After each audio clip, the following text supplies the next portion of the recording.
En plein cœur du petit jardin du collège Joseph Hubert, le buste de Joseph Hubert justement a trouvé sa place.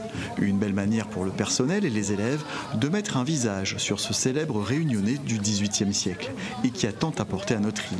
Savant, scientifique et botaniste de renom.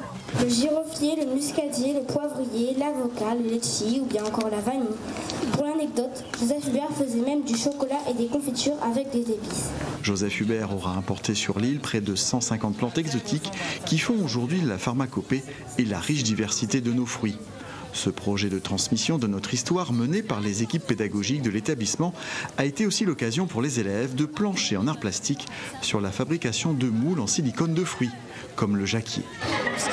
Parce que c'est Joseph Hubert qui l'a ramené à la Réunion et c'est acclimaté, du coup, on l'a pris comme ça.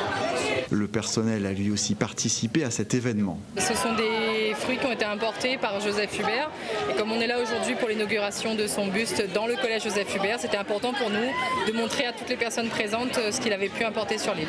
Le moment est particulier pour Nathalie Maillot. Cette ancienne élève n'oubliera pas cette inauguration car c'est elle qui a réalisé le buste. C'est un travail qui est long parce que je passe par l'étape de l'original que j'ai réalisé en terre cuite.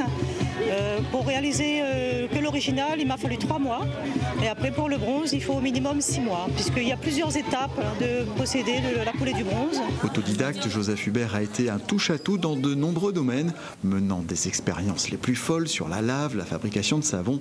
Il a touché aussi à la politique. C'est lui d'ailleurs le père fondateur du Saint-Joseph d'aujourd'hui.